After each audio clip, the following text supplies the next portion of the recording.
Hola, hola, ¿qué tal, estimados amigos de Comunidad Cadefi? Lunes 29 de septiembre de 2025.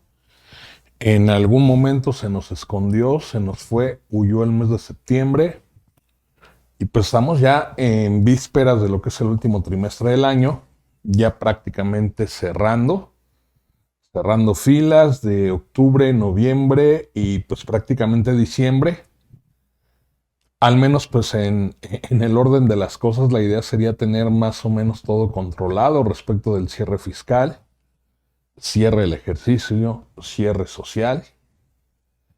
Y bueno, pues también un buen momento para seguir abordando, seguir avanzando en nuestro diplomado o serie de sesiones que tienen que ver en esta modalidad tipo taller de lo que son casos especiales de emisión de CFDI. Con esta sería la tercera sesión que tenemos aquí en Cadefi.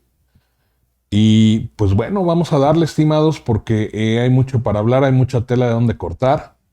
Como decíamos desde la sesión anterior, es un tema que gusta mucho. Que miren, no creo que sea un tema o un asunto de que les encante a todos, ¿no? Sino que finalmente el nivel de interacción con este tipo de documento digital, pues es vasto, ¿no? A nivel interno de la empresa.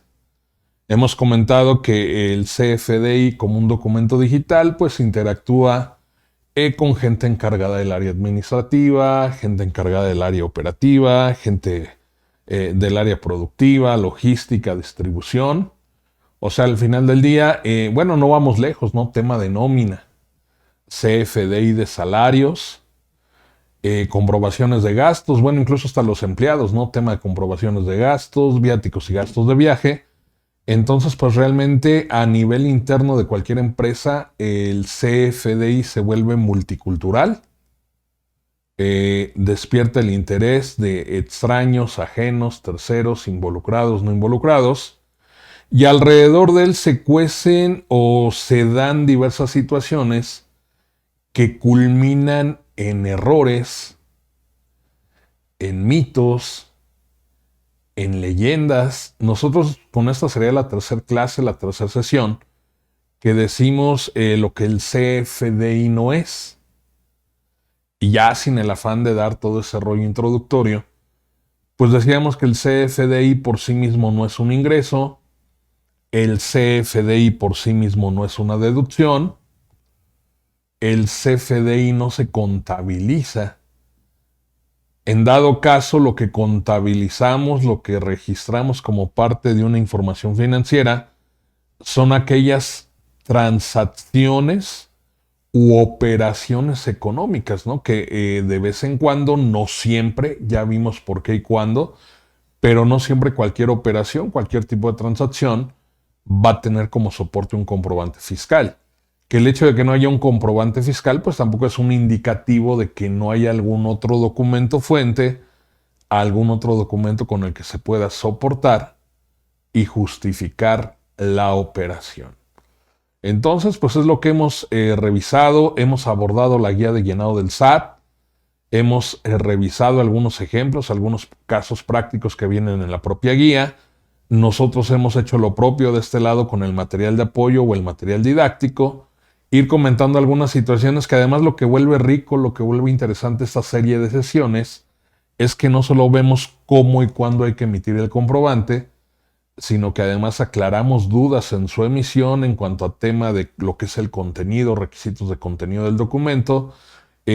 Por ahí volteamos a ver también el tratamiento fiscal, que insisto, no es propiamente el tratamiento fiscal del comprobante, es el tratamiento fiscal de aquellas operaciones que están amparadas en comprobantes. Y pues ya entrados en gastos y aprovechando que vamos de paso, pues también hemos comentado pues tema de registros de asientos contables, ¿no? Recordando que la contabilidad financiera forma parte y propiamente es parte integrante de la contabilidad. Y bueno, si nosotros usamos un CFDI, lo hacemos a razón de lo que pudiéramos tildar o denominar como un mal necesario. Este es el último punto de aclaración, ¿eh? No me he llevado más de 5 minutos. Hemos insistido con él, lo volvemos a comentar.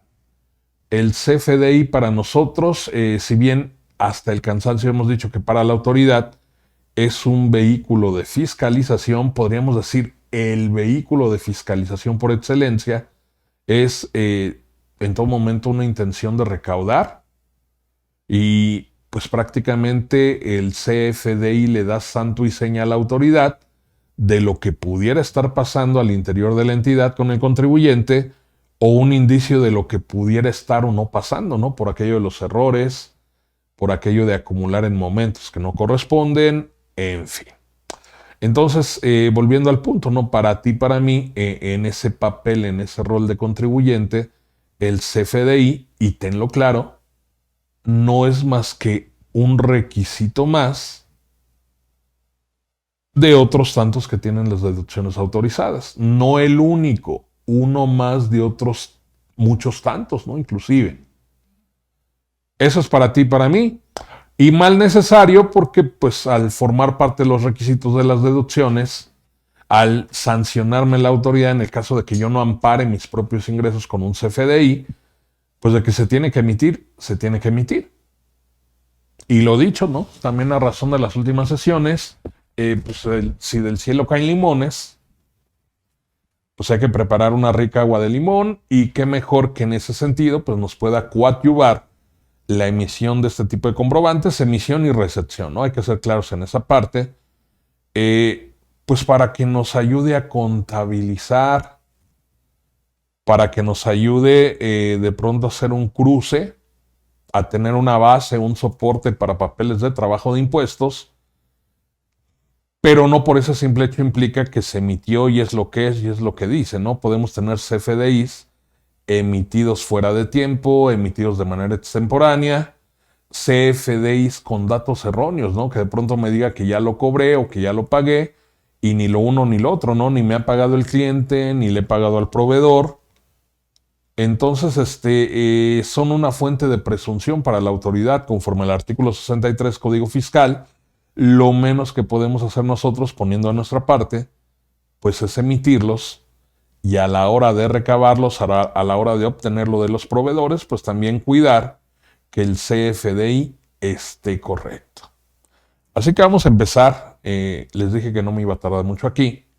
Es sobre todo para aquellos colegas, aquellos amigos de CADEFI, de plataforma, que pues a lo mejor no se han metido de lleno las anteriores sesiones y que el día de hoy pues se incorporan y pues para tener ahí claro, estar en la misma línea, en una misma tesitura. Vámonos al material. El último ejemplo que veíamos precisamente es de una guía contabilizadora. Me gustaría retomar 2 o 3 puntos si acaso, porque como que noté que pues hacia el final de la sesión anterior como que no pululó mucha duda únicamente respecto a este tema.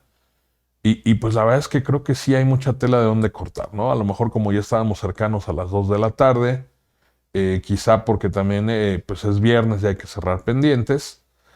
Pero bueno, miren, una guía contabilizadora, cómo se estructura, es un documento interno para efecto, propiamente podríamos llamarle que es un manual de políticas contables.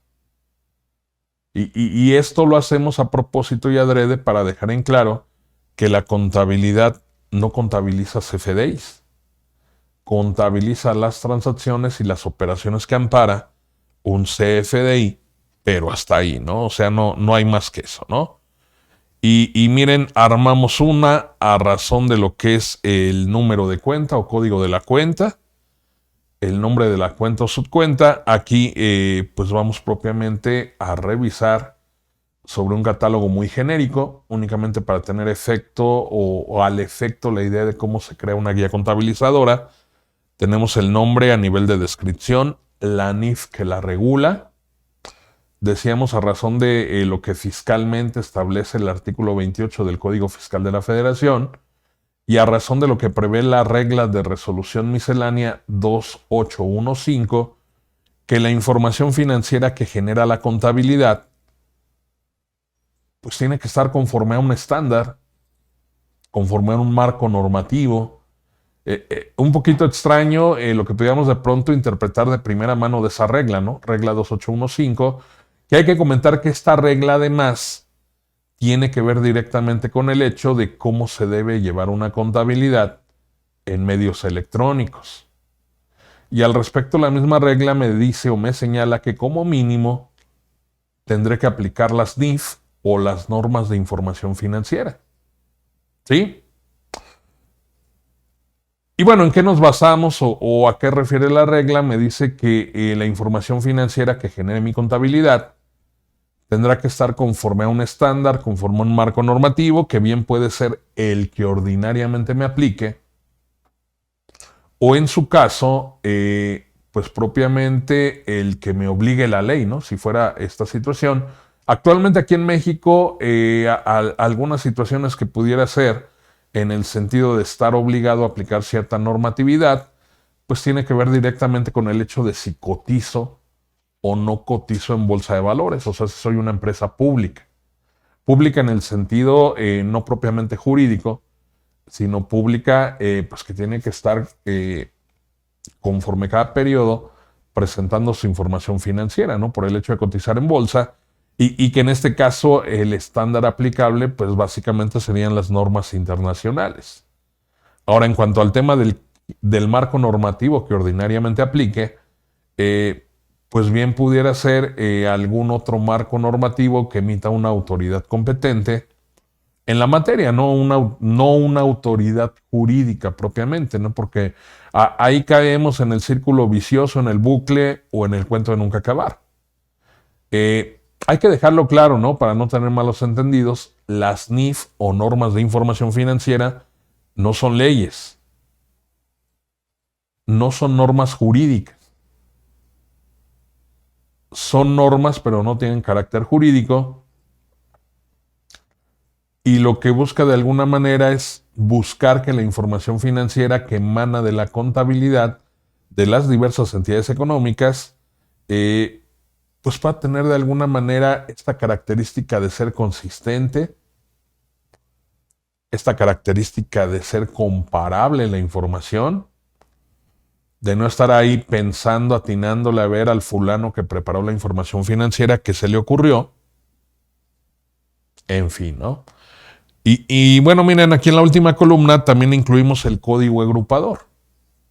El código agrupador del anexo 24, que decíamos que ahí se nos barrió un dedazo, no es el anexo 20. Recordemos que el anexo 20 se relaciona directamente con nuestro tema que estamos abordando. Es la estructura, catálogo de CFDI. Y aquí lo propio, lo correcto sería el anexo 24. Y vean cómo se estructura la guía contabilizadora. Tenemos una cuenta de activo, es de naturaleza deudora. El soporte pues va a ser un documento fuente de constitución.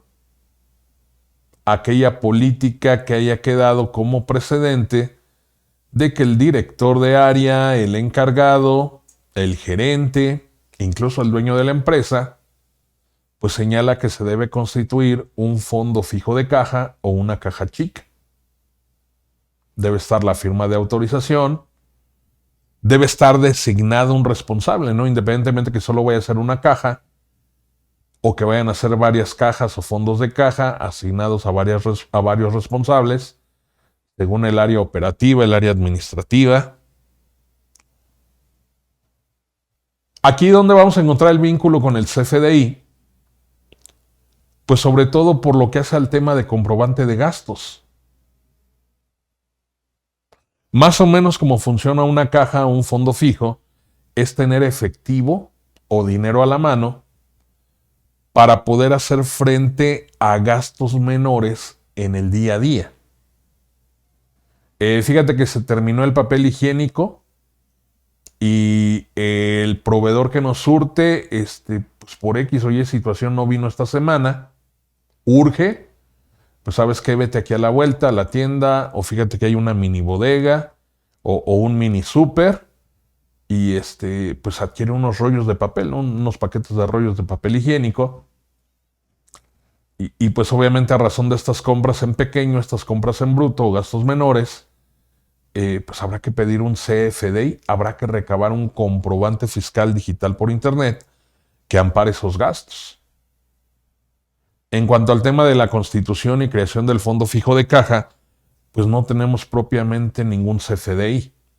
Lo cual a mí me deja la duda, digo, no sé ustedes, pero sobre todo aquellos softwares, aquellas aplicaciones que te venden maravillas y que te dicen que en 15, 20 minutitos desde el repositorio del SAT y directamente a tu carga de pólizas, pues prácticamente tienes los 4 estados financieros. Dirían por ahí, ¿no? El diablo está en los detalles y yo digo, ok, bueno, supongamos que es una empresa que está iniciando, ¿dónde rayos quedó el registro, el cargo y el abono correspondiente a la creación o a la constitución del fondo fijo de caja? Esta cuenta contable se va a cargar del dinero que llegue para fondear la caja chica. Es una cuenta de activo. Los cargos van a aumentar saldos, los abonos van a disminuir saldos. En el caso propiamente de los abonos o salidas de la caja, estaríamos hablando de aquellas erogaciones o aquellos gastos que se efectúan. Una característica importante y primordial de la guía contabilizadora son las reglas o políticas en materia de control interno, donde se indica que según el número de cajas chicas o de fondos que se hayan constituido, debe haber una subcuenta por cada caja chica o por cada fondo fijo. Lo idóneo, lo preferente, la línea o la regla general es que por los gastos que se efectúen con cargo a la caja chica, se debe obtener aquella documentación que reúna requisitos fiscales. Sí, digo, independientemente de que se trata de abordar esto desde la óptica de un tema financiero, en concordancia con nuestro tema que es el CFDI y los casos especiales que le vinculan o le relacionan con el tema contable, el tema fiscal, pues al final del día es que sí caminen como deducción autorizada, ¿no? Que cumplan todos los requisitos y que se puedan aplicar como una erogación deducible para el contribuyente.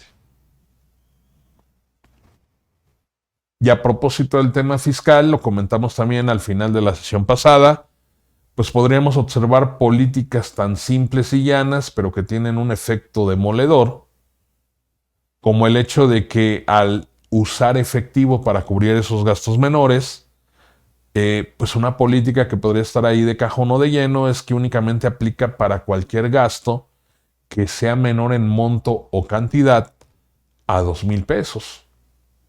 Digamos que de alguna manera, en cuanto al instructivo o a lo que es el manual de la cuenta de caja,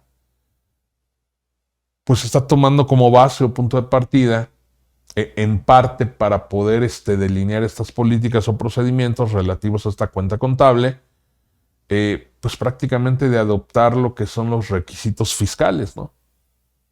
O sea, vean, vamos muy claros en 2 puntos, ¿no? Por aquellos gastos, aquellas erogaciones, pues básicamente hay que obtener el comprobante fiscal digital por internet, hay que cuidar las formas de pago para que estas no excedan de 2,000 y no se entienda a razón de ello, pues que no se están cumpliendo requisitos,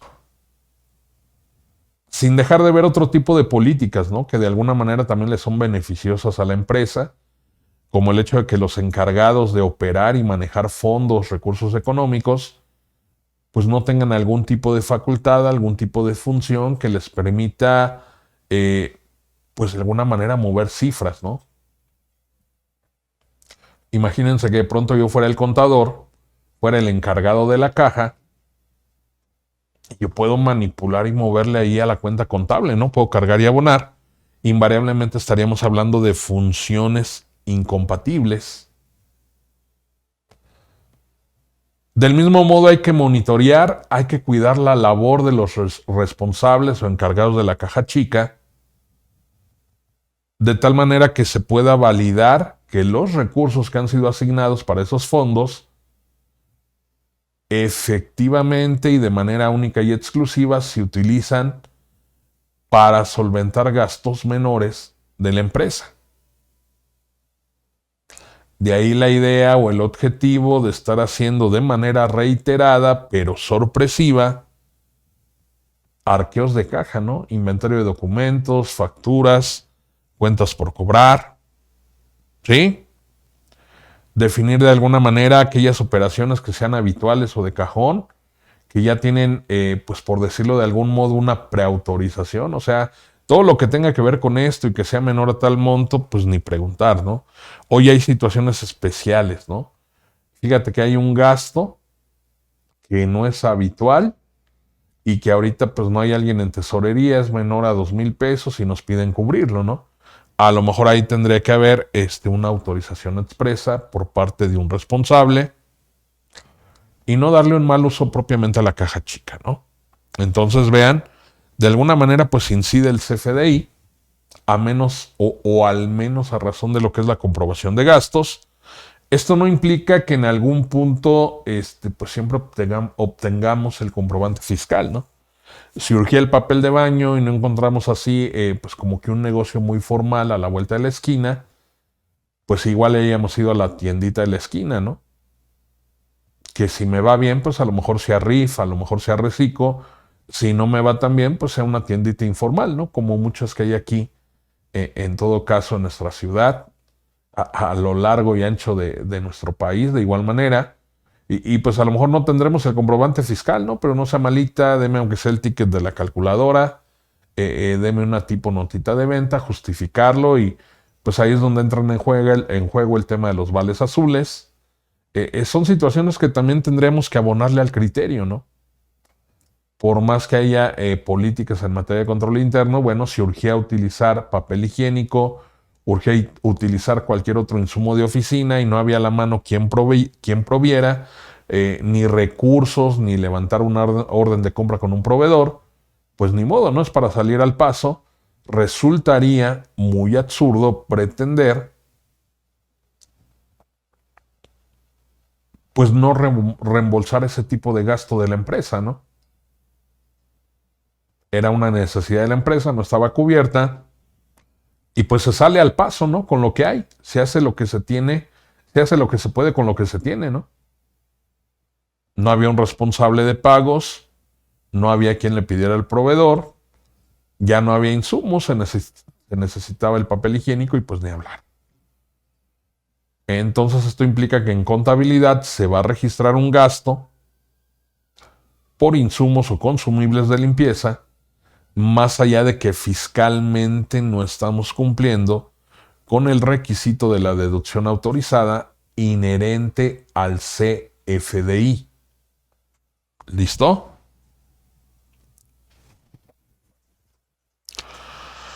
Vamos a poner un ejemplo donde sí media comprobante fiscal, donde no tenemos ningún lío, ninguna situación a observar. A lo mejor urge comprar un cartucho de tinta, una engrapadora, algún tipo de consumible, un toner, no sé.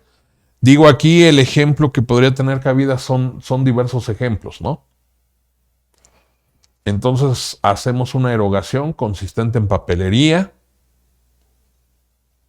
y hacemos el registro en contabilidad. Propiamente un cargo a la cuenta de gastos, papelería, con un cargo a IVA trasladado pagado. Sí, que me trasladaron a mí, no que trasladé yo. Y el abono sería el origen de los recursos, cómo se fundió, cómo se adquirió esta compra de papelería, pues con dinero de la caja chica. Si tenemos de pronto ahí departamentalizado por centro de costos, pues a lo mejor sería la cuenta contable, la subcuenta contable de papelería correspondiente a un departamento o a un área en específico. Si no tenemos esa sectorización o departamentalización, pues simplemente se va a resultados, ¿no? Entendiendo que yo no me dedico a vender productos de papelería y que esa compra o esa adquisición no tiene un potencial para generarme ingresos, vamos a reconocerlo directamente en resultados. Independientemente que presumimos que tenemos el CFDI, nótese que en sí no estoy registrando un CFDI en la contabilidad. Estoy registrando la compra de papelería, la compra de consumibles. Y estoy indicando que los fondos o los recursos provinieron de alguno de los fondos o de alguna de las cajas chicas que están asignadas a algún área específica. Aquí ya entra en juego la figura del CFDI porque yo tendría que haber solicitado al comercio, donde efectuamos la erogación o el gasto, el comprobante fiscal digital por Internet correspondiente.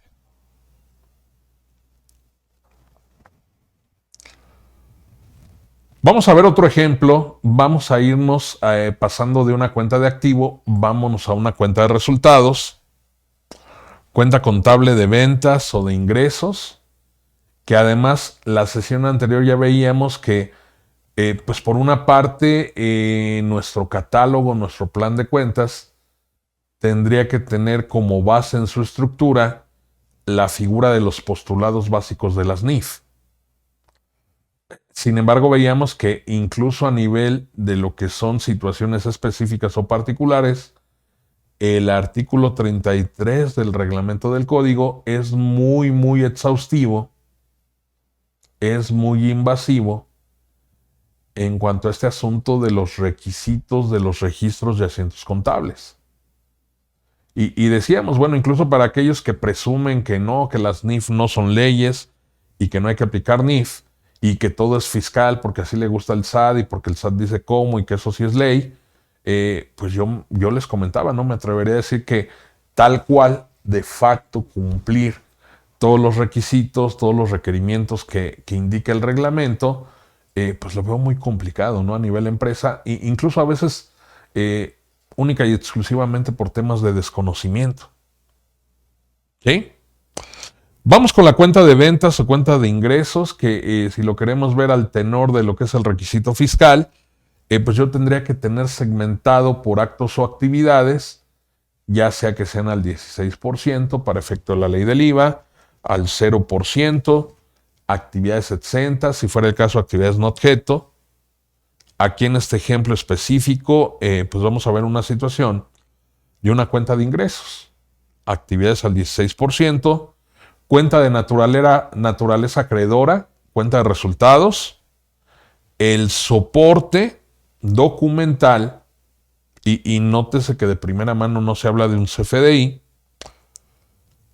es el documento que acredite la transferencia del control al cliente. Esto lo comentamos en las sesiones anteriores de casos especiales de CFDI. Decíamos que en contabilidad un ingreso no se registra hasta que no se transfiere el control. Cuando decimos transferencia, estimados, no estamos hablando de un SPEI, No estamos hablando de un TEF o de una transferencia electrónica de fondos.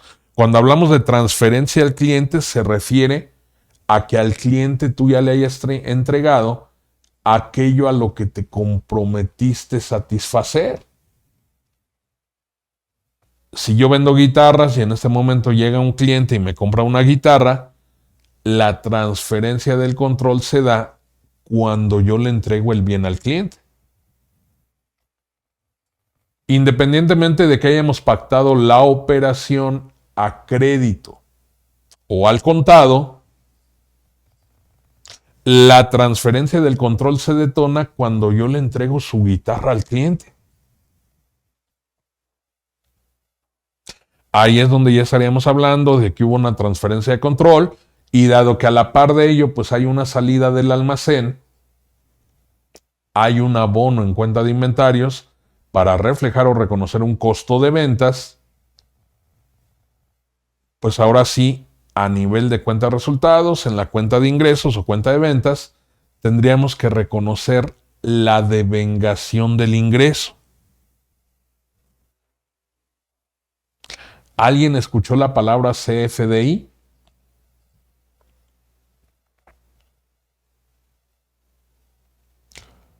Insisto, no es porque no sea importante, el CFDI tiene otra función.